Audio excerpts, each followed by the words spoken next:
नमस्कार, इशराक शुक्ला मेरा नाम है और आप देख रहे हैं तहलका वर्धा।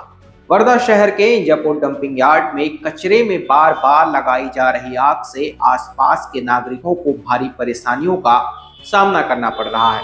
स्थानीय नागरिकों का आरोप है कि नगर परिषद द्वारा यहाँ जो कचरा इकट्ठा किया गया है, कचरे को अक्सर जला दिया जाता है, जिससे उठने वाला प्रदूषित और जहरीला धुआं पास में रह रहे लोगों के घरों तक पहुंचता है। बीती रात इंजापुर डंपिंग यार्ड स्थित घन कचरा व्यवस्थापन प्रकल्प में कचरे में अचानक आग लग गई, या फिर यूं कह सकते हैं लगा दी गई। आग की लपटें तेज होने के कारण उससे निकल रहे दूषित कण, जो कि पार्टिकल्स उससे निकलते हैं, वो आसपास के रिहायशी इलाकों तक फैल गए, जिससे लोगों को सांस लेने में दिक्कत, आंखों में जलन और बदबू जैसी समस्याओं का सामना करना पड़ा। स्थानीय नागरिकों का कहना है कि डंपिंग यार्ड के पास ही डी मार्ट स्थित है, जहां वर्धा शहर की बड़ी संख्या में नागरिक रोजमर्रा की जरूरतों का सामान खरीदते हैं। इसके बावजूद प्रशासन इस गंभीर समस्या पर ध्यान नहीं दे रहा। डंपिंग यार्ड में कार्यरत एक कर्मचारी से बातचीत करने पर उसने बताया कि आग किसने लगाई, इसकी जानकारी भी उन्हें भी नहीं है। उन्होंने यह भी कहा कि इस संबंध में कई बार शिकायत की जा चुकी है, लेकिन अब तक कोई ठोस कार्यवाही नहीं हुई।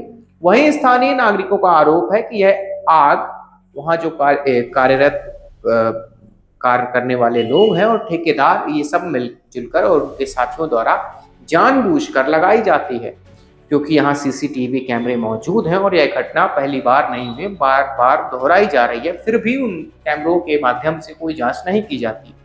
नागरिकों का यह भी कहना है कि डंपिंग यार्ड में जमा कचरे में प्लास्टिक, दवाइयां और अन्य खतरनाक अपशिष्ट शामिल होते हैं। ऐसे कचरे को जलाने से कई प्रकार के जहरीले गैस और कण उत्पन्न होते हैं, जो मानव स्वास्थ्य के लिए अत्यंत हानिकारक होते हैं।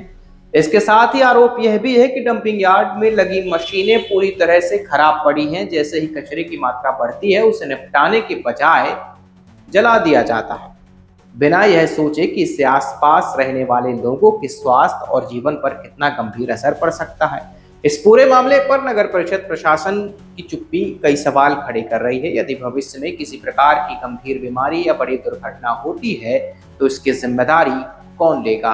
यह सवाल अब आम नागरिक पूछ रहे हैं। अब देखना यह होगा कि प्रशासन कब तक इस गंभीर समस्या को नजरअंदाज करता है और कब आम जनता को इस जहरीले धुएं से राहत मिलती है। बाकी इस पर आप क्या कहते हैं, कमेंट करके जरूर बताइए और ऐसी तमाम जानकारियों के लिए देखते रहिए तहलका वर्धा। धन्यवाद।